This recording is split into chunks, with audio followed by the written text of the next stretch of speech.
আল্লাহ পাক অনেকে দুনিয়াতে পাঠালেন, উনি কি দোয়া করছিলেন? রব্বানা, বলেন আমার সাথে, রব্বানা যালামনা আনফুসানা ওয়া ইল্লাম তাগফির লানা ওয়া তারহামনা লানাকুনান্না মিনাল খাসিরিন। আল্লাহ আমাকে ক্ষমা করছেন না করেন?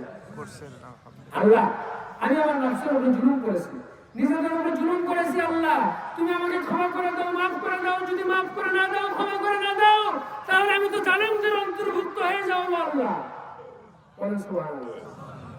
ভাইরা আমার, দোয়া করার জায়গা আছে। তাহাজ্জুদের নামাজে পড়ে সিজদায় পড়ে যাবেন। মা বোনেরা, সন্তান নাই, আপনাদের অনেকের সন্তান নাই, ঋণ আছে, আপনারা পরিশোধ করতে পারেন না, বিপদে আছেন, মুসিবতে আছেন, তাহাজ্জুদের নামাজ পড়ে সিজদায় পড়ে আল্লাহর কাছে বলেন, আল্লাহ। আল্লাহ ৭০ বার সাড়া দিয়ে বলেন, বান্দা তুই কি চাস বল। সুবহানাল্লাহ বলেন না? কয়বার বলবেন? ৭০ বার। মানুষ যদি অন্তর থেকে একবার যদি বলে আল্লাহ, অন্তর থেকে এই কথাটি বলে, আল্লাহ পাক বলবেন ৭০ বার বলবেন সারা দিয়ে, বান্দা তুই কি চাস বল, আমি তোকে দেওয়ার জন্য রেডি হয়ে আছি। কিন্তু আমরা চাই না, আমাদের ভাবটা এমন, আল্লাহ তোমার ইচ্ছা হলে ক্ষমা করো, না হলে করো না। ভাবটা এরকম না যে ঠেকা মনে হয় আমাদের এত বেশি পড়ছে, জান্নাতে না দিলে আল্লাহর সমস্যা হয়ে যাবে। আল্লাহ দেখি আমরা কত বড় বেকুব। হুদাল্লিন নাস, এই কোরআন হলো হেদায়েত। কিসের? কোরআনটা কি? হেদায়েত। কিসের হেদায়েত ভাই? আমি বলছি 1 ঘন্টার মধ্যে শেষ করবো, 1 ঘন্টা বেশি সময় যাবো না। কিসের হেদায়েত কোরআন? মানুষের হেদায়েত। কোন মানুষের হেদায়েত?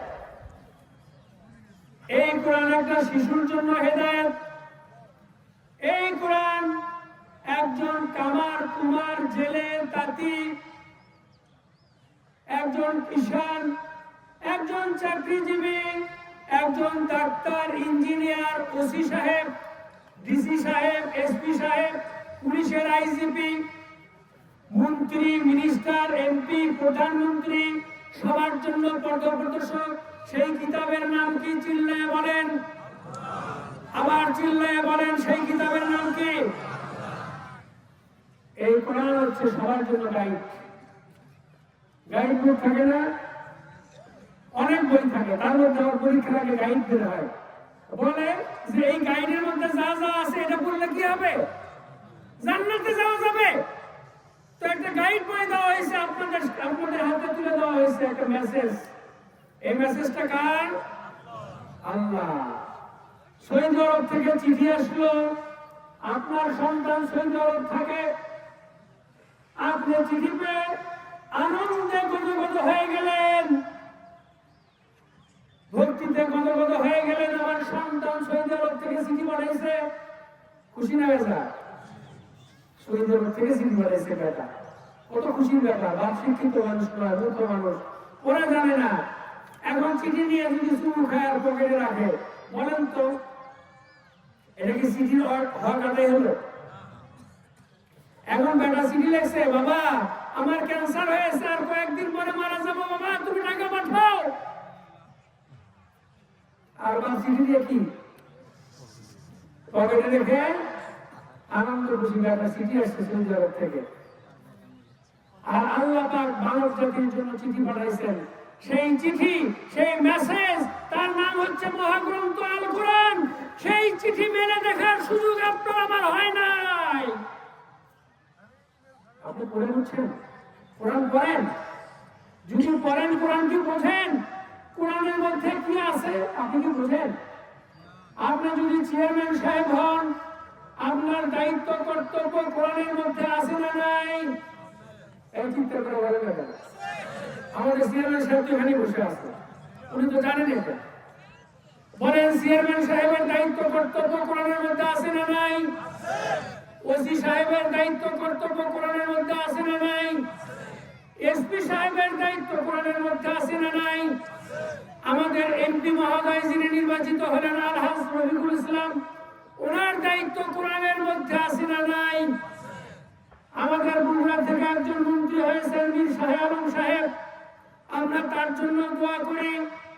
বলেন তার দায়িত্ব কোরআনের মধ্যে আছে না নাই?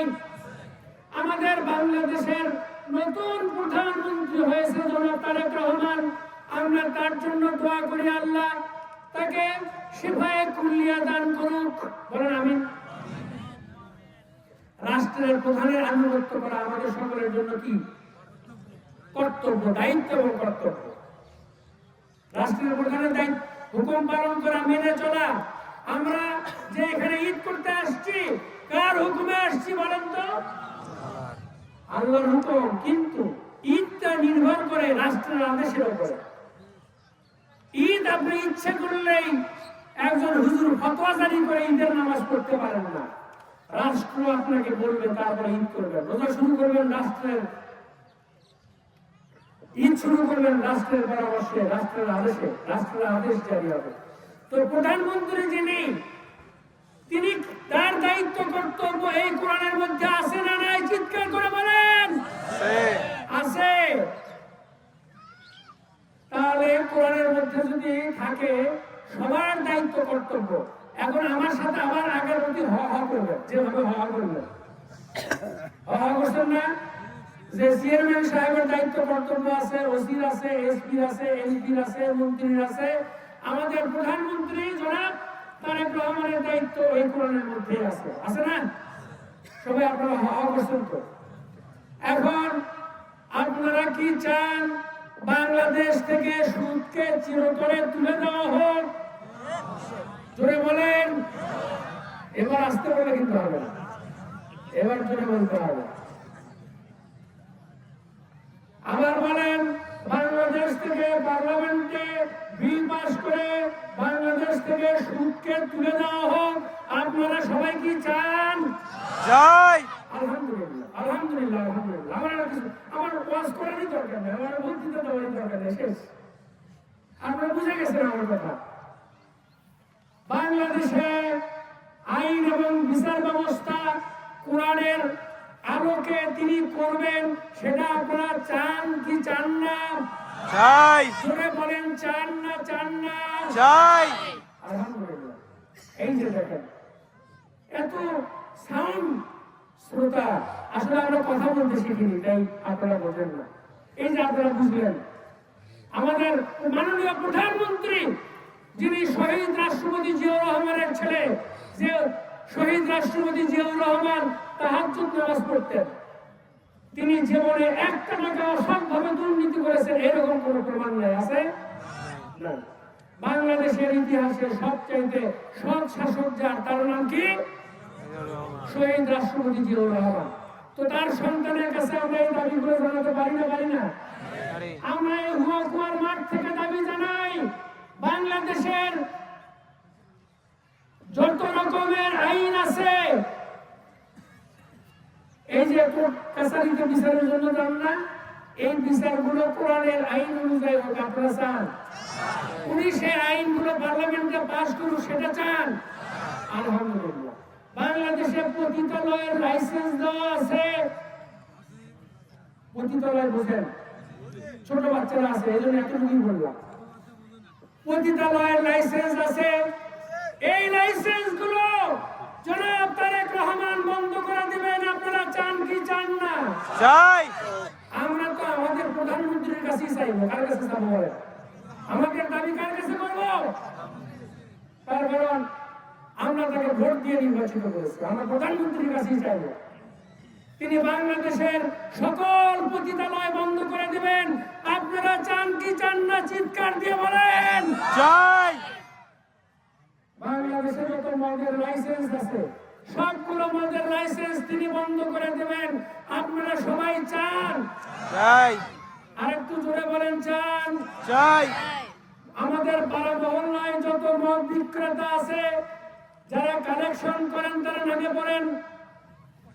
মা বোনদের মধ্যে যারা কালেকশন করেন তারাও নামে পড়েন। কিন্তু যিনি কালেকশন করেন তিনি নামবেন, অন্যরা আমার কথা শোনেন। আমি ইম্পর্টেন্ট কথা বলছি না?